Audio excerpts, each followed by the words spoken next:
reason why we decided to have this training is because given that our projects are mainly grassroots, it's a very powerful way for stakeholders to facilitate meetings at the grassroots, community relationship building.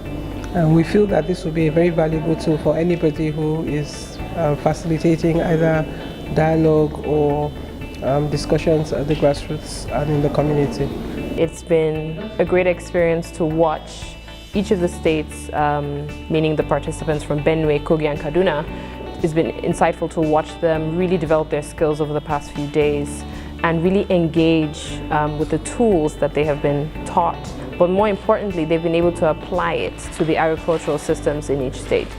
And it has really brought about a more collaborative understanding about how to fix some of the problems in the system as it relates to cassava, rice, potato and ginger.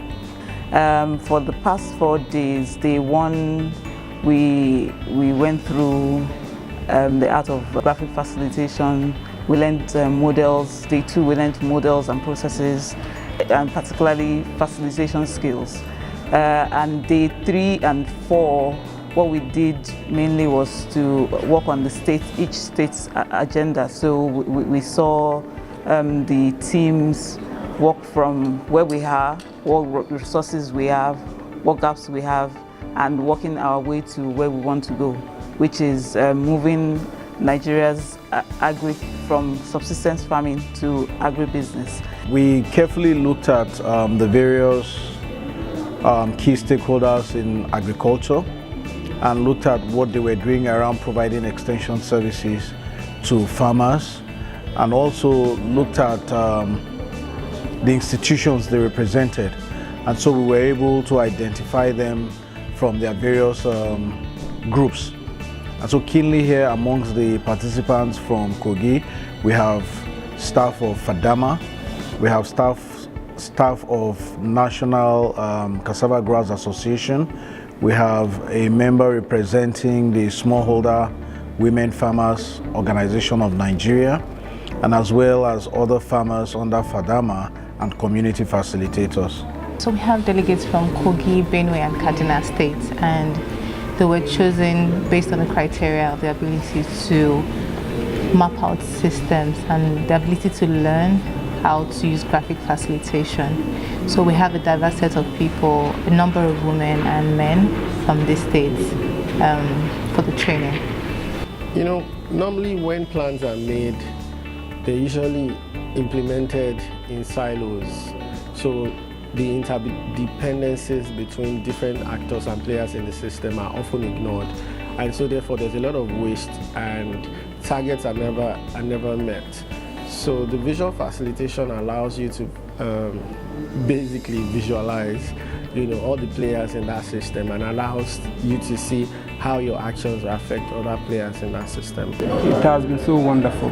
I've been able to learn, and I know that it's going to be so wonderful even for my people at home, and everything culminated into seeing how we can practicalize, how we can bring to bear what we have studied, particularly as it relates to agriculture.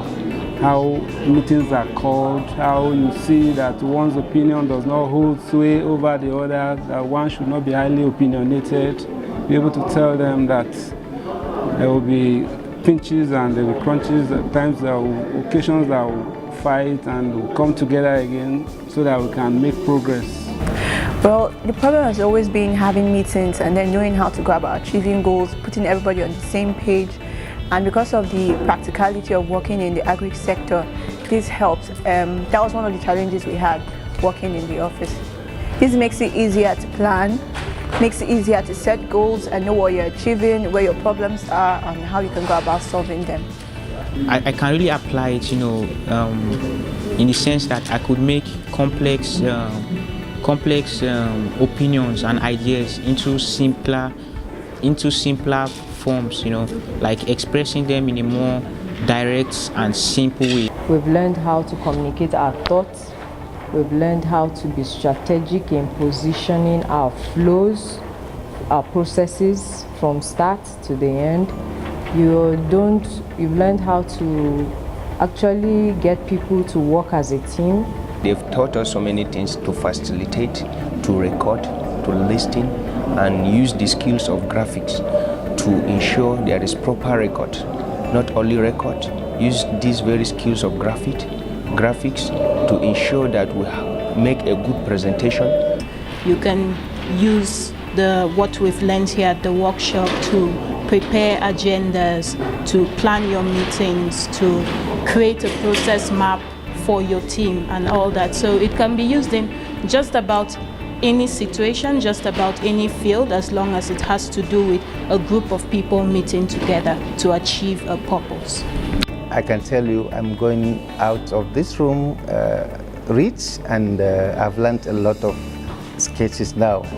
For me, I've learned how to put my ideas into pictures for them to be able to speak to it.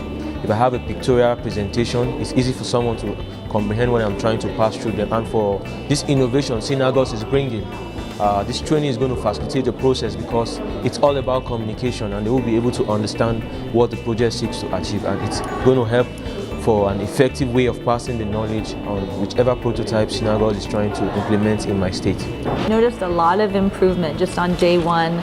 I think people are a little bit shy, they sort of hold back a bit. They're a little bit tentative at the board, aren't sure sort of quite what to do, or afraid to make sort of big, bold marks on the page. But you can really see by the end of our time together that people, don't even think about sort of being nervous or anxious. Like, they go to the board and they start working on it, and it feels more like home. I saw a lot of growth from the first day to the fourth day. A lot of times people come in, they don't know what graphic facilitation is, they don't know what they're going to do with markers on the table, and maybe they also feel like some people feel like they really don't know how to draw. Why are they here? And there were a few people who were artists who understood the drawing, but might not have understood what it is to draw live really fast and record people's ideas. So everybody, wherever they were, showed a lot of growth.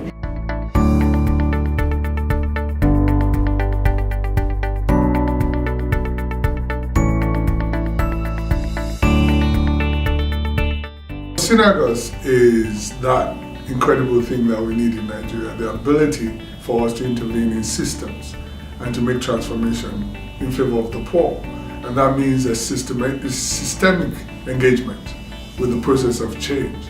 And the reason why we're doing this training is to make sure that we're able to improve people's capacity to own change, to initiate change, to design it and to implement it. And that fundamentally means we recognize that these people, because they're materially poor, does not mean they're intellectually poor or incapable of creating solutions. The longer term of this is to create facilitators in communities that can help to turn agriculture from the notion of subsistence to a more structured way of making business and creating great families that can be prosperous in everything, possibly even in finances. And that is what we're committed to, and that's what we're trying to do with SPA as well.